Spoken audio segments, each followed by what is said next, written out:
Welcome to the Overs. This is the most dangerous podcast in wrestling, and this is Antonio from No Marks Allowed.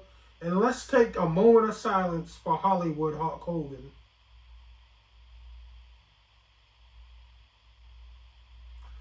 Man, we all seen wrestlers pass away, and it seems like as we get older, we just finding people we look up to as far as wrestling fans and people that we grew close to as wrestling fans, or just pop culture icons, die right in front of our eyes. We had Kevin Nash. We had Sabu. I'm sorry, not Kevin Nash. We had Scott Hall, a.k.a. Razor Ramon. Sabu. And now we just had Hulk Hogan. And Hulk Hogan was one of the best that ever did it. I remember it was a time where Hulk Hogan was as big as Michael Jackson, Mike Tyson, the 80s, man. Hulk Hogan was huge. And this was a time where kayfabe was pretty much alive. We didn't know wrestling was a work. We didn't know that it wasn't real, that it was so-called fake. We didn't know that. We didn't know that you can go to wrestling schools and become a wrestler. When Hulk Hogan was in the game, a lot of people thought you just had to be one of the baddest motherfuckers in the world to be a professional wrestler, just like you would have to be one of the baddest motherfuckers in the world now to be a professional boxer or a UFC fighter. We held professional wrestlers in that light, and Hulk Hogan was the main reason why. Hulk Hogan is why we have megastars now like The Rock, John Cena, tearing it up in Hollywood. It's all because Hulk Hogan. Hulk Hogan even changed the way we cheer for wrestlers with the NWO. And it was crazy because one of the, this is how the emotions of WWE fans get when it comes to Hulk Hogan. So I guess Hulk Hogan might have been the heel against his match with The Rock. But I guess the producers, or whether The Rock and the Hogan knew this going into the ring with each other, if they're calling the match. Like Hulk Hogan even channeled his inner Hulkamania Hulk Hogan being the heel Hollywood Hulk Hogan against The Rock. And fans loved it. They went crazy when Hulk Hogan was like, getting mad when The Rock is pounding on him. And he goes, the crowd exploded. So now they're cheering for the old head Hulk Hogan against the new man, The Rock, in his prime. They want Hulk Hogan, to give it up. And that was one of the greatest matches that I saw. It was an underrated match. Now, the wrestling community has been positive. Most people was positive, like R.I.P. Hulk Hogan, rest in peace Hulk Hogan.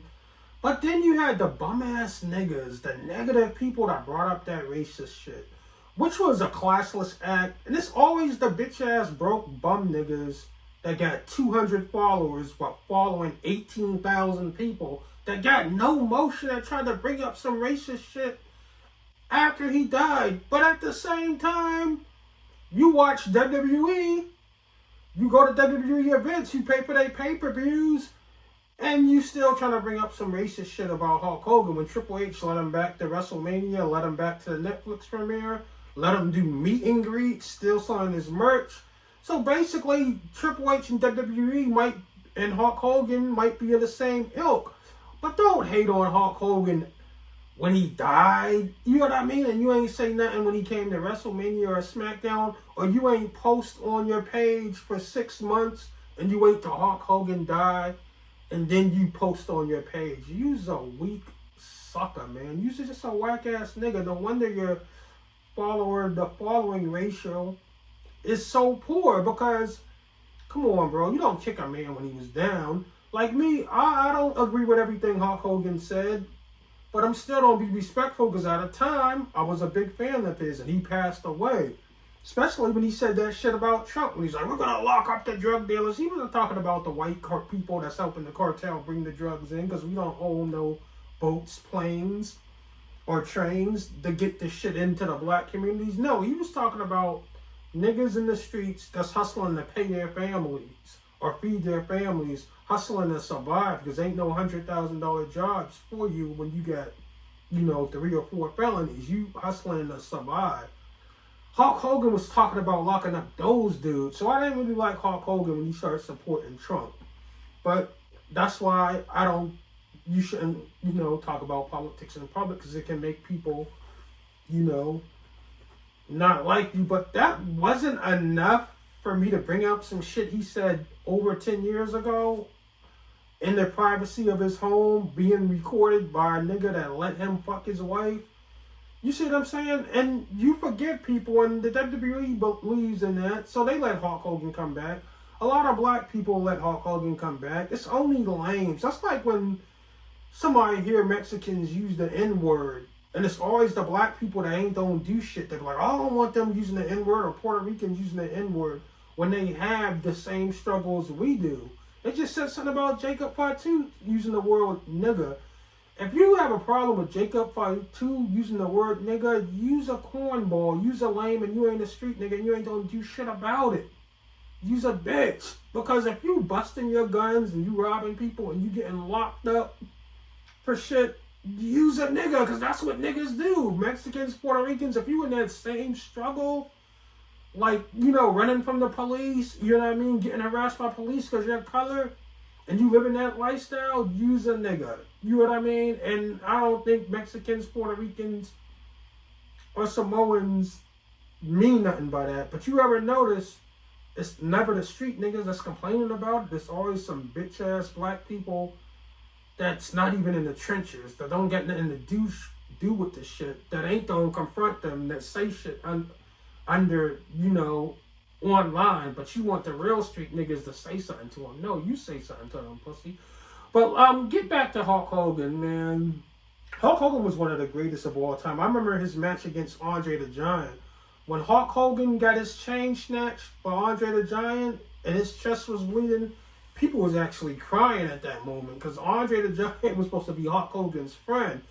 And then when Hulk Hogan slammed Andre the Giant, the crowd went crazy, because no one ever slammed Hulk Hogan. No one ever slammed Andre the Giant. Hulk Hogan has so many matches on the greatest WWE matches of all time list. I think it's like 50.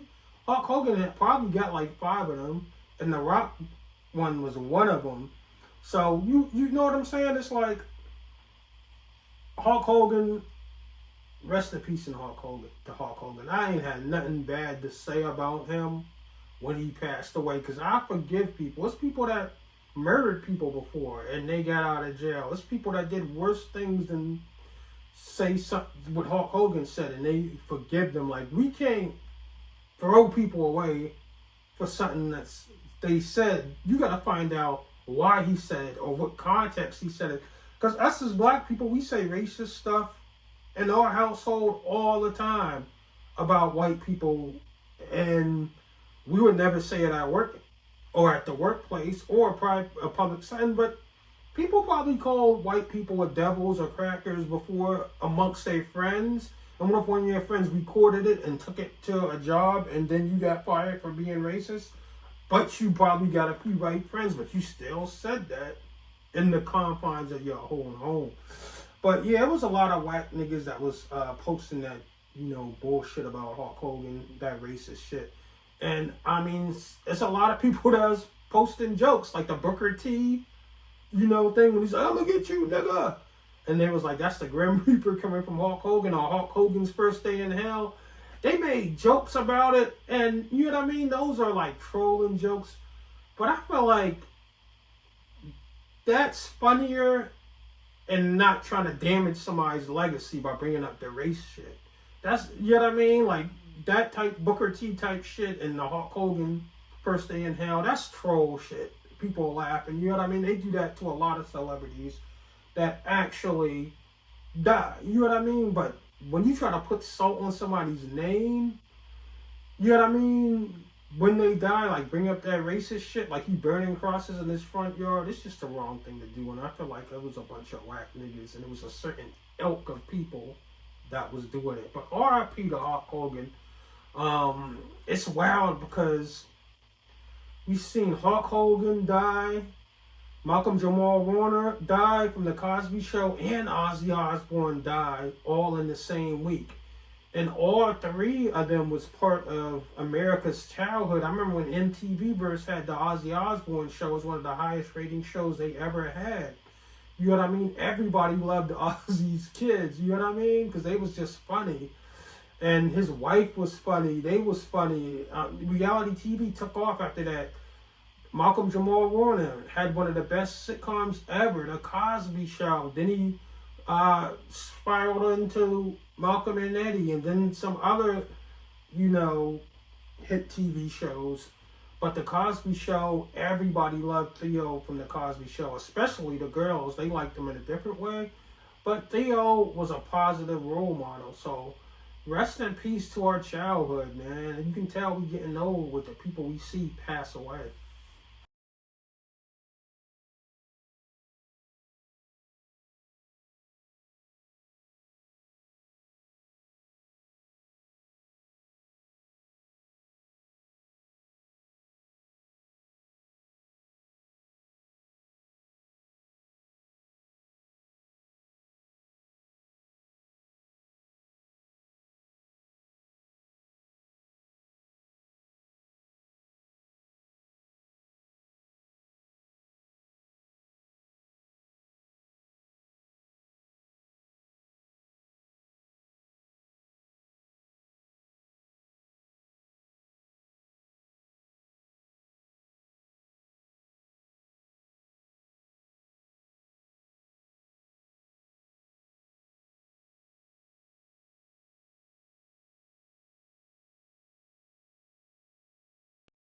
Now, shout out to AEW because All In ended how fans wanted to see WrestleMania 41 ended, but The Rock didn't show up.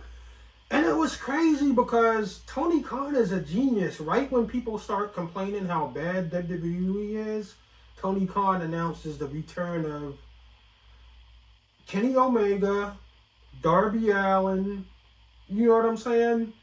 And several other top stars into the fold, and they come out with All In, a historic pay-per-view. The first All In, it was like, can we get 10,000 people pumping these independent stars, the Young Bucks, and the WWE castaway Cody Rhodes. And Cody Rhodes is like, give me 30 days in the Bucks. Now, despite plummeting ratings and, popularity dwindling, it's like All In circles back 5 years later and says, can we fill a baseball stadium and have a big crowd in a baseball stadium? Which was real risky. You see what I'm saying? Because that could have been the empty crowd and it could have looked bad. Just like the GCW show in Coney Island. Like one side, whatever, looked like it was completely empty. If AEW would have did that, people would have been trolling, but AEW can draw big crowds when they do the right thing. And it was great because, the swerve was what, Mercedes Moné losing to Tony Storm. That swerved a lot of people because Tony Storm was red hot, Mercedes was white hot, and she had all the titles. Why not give her the AEW title? But nope, Tony Storm won that title. But the Hangman and, Moxley match was one of the best matches of the year. And it's funny because everybody complained about Cody Rhodes and John Cena match being mid because instead of The Rock and Stone Cold getting involved, we had Travis Scott getting involved. Now, they would have forgot how mediocre Cody Rhodes' match with John Cena was at WrestleMania if it was a whole bunch of people running in. Now, AEW, they had one of the best matches of the year and best matches that they ever had, and you still had the run-ins. It made everything you wanted in a pay-per-view event. So All In succeeded where WWE failed in WrestleMania. And it's only right that Hangman became the two-time AEW World Champion, man. He went through hell. He had to go through Swerve. He had to go through the Death Riders.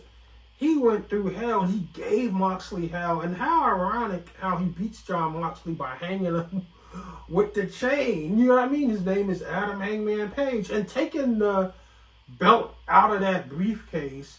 And then the storylines was dope. You had Swerve and Will Ospreay defeating the Young Bucks, and now they can't run roughshod over the company anymore. And then you seen on the following Dynamite that they were treated like the Young Bucks and not the VPs. They didn't have no special treatment.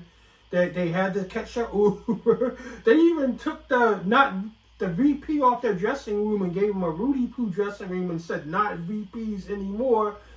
And you know, Tony Khan was trolling them. So AEW is on fire. You got the tag team tournament where it could be anybody from the Young Bucks versus the Hurt Business to the Hurt Business versus FTR. In the tag team championship at All Out, which is gonna be in Toronto, which is crazy because I thought, you know, they wasn't gonna do All Out anymore and skip past it. No, it's gonna be in Toronto. I gotta get me a passport. My summer's been lit. SummerSlam, WrestleMania, Westside Gunn Day. Like, my summer has been lit for wrestling. But shout out to AEW, man. Because AEW used to be something that was really good. You know, when something is really good, when you go home, sit down and eat something unhealthy too, like a chicken box with fries or a nice gooey cheesesteak with soda and fries, and just watch that program, watch that good TV show, watch that movie. AEW Dynamite used to be one of those things. WWE ain't been like that since the Attitude Era. Like, AEW used to be one of those things like Monday Night Football, you know, that good movie or that good series like BMF or, you know, Raising Kanan that you just sit home and eat something unhealthy too. You see what I'm saying? AEW used to be like that and then it fell off, but now it's becoming like that again, where the TV shows are just immaculate and you must sit there and watch it Wednesday. It's not something, well, I can watch the 55th game of the NBA on Wednesday on ESPN instead of watching the mid episode of Dynamite. No, you don't watch that good episode of Dynamite instead of the 55th NBA game of the season. It's like that now. So AEW is coming back. And that shows you in wrestling, you can have bad times, you can have good times. Just a while ago, the WWE was on fire when they brought The Rock, Roman Reigns, and it was smell what the bloodline is cooking. AEW couldn't even move. Like, it was all about the WWE. Now the WWE is kind of trash now. They living off clout. Triple H clout era, and AEW is the must-see TV again. So shout out to AEW, man. I feel like Tony Khan might be letting people handle some of the booking, because I ain't been seeing Tony Khan, but when it suffered, it was like Tony Khan, you know, was doing all the booking. And it's funny how when AEW start getting good again, the Young Bucks come back. Like, the Young Bucks got a lot of money, they rich. But when they chilling, it's like AEW suffers. But when the Young Bucks come back, you know, they take the leadership role. Everything start getting good when the Young Bucks, Kenny, Darby, they got to come back. And when they do come back and you put them guys in the fold, AEW is out of there, straight to the moon. The rocket is being set straight to the moon, and professional wrestling is great again. Now, shout out to GCW.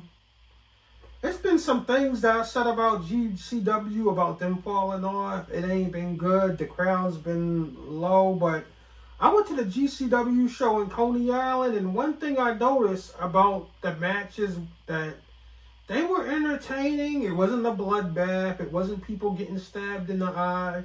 It wasn't people getting busted open. But they were great matches with good storylines. Like, it wasn't just, oh, put these two people in there. Now, they did have a match when they put Gresham in there with Deonna Purrazzo. I don't know why they did that. Sometimes it's what the indies do. But Mance Warner was excellent. Him and Tommy Dreamer, Mance Warner came in there and started popping it, and him and Tommy Dreamer had a great match. Stephanie DeLander interfered, got the crowd mad at her. And Tommy Dreamer got a lot of offense in. He spit water in Mance Warner's face hit him in the garbage with the garbage can, and Mance Warner won the match. Then you had Gorilla Nims come in there, and he start popping his shit about, don't ever disrespect me. And Matt Cardona came in and started talking this shit. They had a little Coney Island, Long Island beef, and then Santana came in to save, Nims from getting hurt by Matt Cardona. And then during that match, Gorilla Nims hit Matt Cardona in the back with a chair, and then Santana was able to beat him. Then you had the main event between Effie and Charles Mason, where Addis Cogar tried to hit, your boy Effie with the stun gun, but Effie reversed it, and it hit Charles Mason with the stun gun, and he got shocked, and he ended up losing to Effie. Effie choked him out. Charles Mason went to sleep. And those are the type of matches that will get you put on TV. Storylines and things like that. Like, I guess it was one of the female wrestlers, I'm sorry for not knowing her name. She got in there with Addison Cogar brothers, and the Addison Cogar brothers like, yeah, she don't got a tag team partner, and we're about to kick her ass. And then Tremont came in, and then they end up winning, Priscilla, Kelly, and Tremont. So those are the things that WWE does and AEW does, and it might not be the GCW we're used to, but sometimes GCW and other promotions have to do that if they want to expand. Like, I remember GCW, the World on GCW, I buried it because I said it was too many AEW people going over, and they brought Hornswoggle out, and no one's eye got put out, and no one's head got busted open. But now I see what GCW was trying to do. In order for GCW to make it to the next level and get a TV contract, they got to have a card like they did in Coney Island. I mean, everything can't be a bloodbath and have 10 death matches with people getting busted with light tubes. You know what I mean? They got to prove that they can do other things. And at Coney Island Bash at the ballpark, GCW has done that. Shout out to Westside Gunn, 4th Rope. He got a $40,000, $25,000 leather jacket from Louis Vuitton. That's when you getting money. You can't fake the funk with that. That's like, okay, you getting money. You got a 2023 Chrysler 300 touring, nice sedan, clean sedan on your back as a jacket. That's the fly guard. But shout out to Westside Gunn. He got his own day coming out in Buffalo. They named the day after him. And he'll be showcasing his wrestling promotion, 4th Rope, which is getting bigger by the moment. They got a, partnership with TNA, which is awesome. TNA has a partnership with AEW. Westside Gunn has a partnership with the Hurt Business. So Westside Gunn is bringing AEW, TNA, and WWE all together. So we might see a Forbidden Door, AEW and WWE, card. And Westside Gunn will be the facilitator of that. But shout out to Westside Gunn, because he's putting people on that, a lot of promotions tried to blackball, but fans love, like Enzo. People love Enzo, but people be trying to blackball him. But Westside Gunn had to win that Battle Royal from the flyweight title, and he's back in the news. He's back in the who's who's. Also, Joshua Bishop, Zilla Fatu, holds the 4th Rope title. He's one of the best wrestlers on the indies, and people thinking he might show up in SummerSlam or he might show up in the WWE. He signed the 4th Rope, so, Wes got to get his bread if he don't come to the WWE. So, you know what I mean? Or Wes might say, I'm not ready to let Zilla go. I might could borrow him, and then after he done what he has to do with 4th Rope, then y'all can get him. Or he can let his other people, Joshua Bishop, go in there, and Enzo come in there and do a crossover with the WWE or AEW. Westside Gunn is doing big things, and it's cool because the wrestling fans respect Westside Gunn. Then you got the wrestling community, like the wrestlers, they respect Westside Gunn, because the thing about Westside Gunn is, if he wasn't the Fly God, if he wasn't Westside Gunn, if he wasn't the founder of Zelda Records Fashion Rebels, if he wasn't one of the flyest niggas on earth, if he wasn't one of the dopest curators and one of the goats of hip hop, Westside Gunn would still be at all these wrestling events anyway, in the front row, spending his money. He not doing this because he famous now. He been coming to these shows when niggas didn't even know who he was, and niggas was like, oh, who's this fly nigga at every fucking wrestling event? And when people knew he was Westside Gunn and he started rapping, my boys D Brown and them was like, people don't know, this dude always been coming to wrestling shows. You know what I mean? But a lot of people didn't know he was Westside Gunn. Only the hardcore hip hop knew him as Westside Gunn. So I gotta give shout out to Westside Gunn, Fourth Rope, Smoke Dilla. Shout out to Zillavant 2, Joshua Bishop, Enzo, the whole Fourth Rope roster, because Westside Gunn seen the opening and he took it. Wrestling was missing the indies. It was missing that real Ring of Honor feel. It was missing that real GCW feel that we had after COVID, like around 2021 when the indies was the shit. Like Ring of Honor, it's good, but it seemed like kind of corporate now with AEW taking over. So Westside Gunn is filling that void that we needed for true indie fans, where people can get on the indie show. So shout out to Westside Gunn.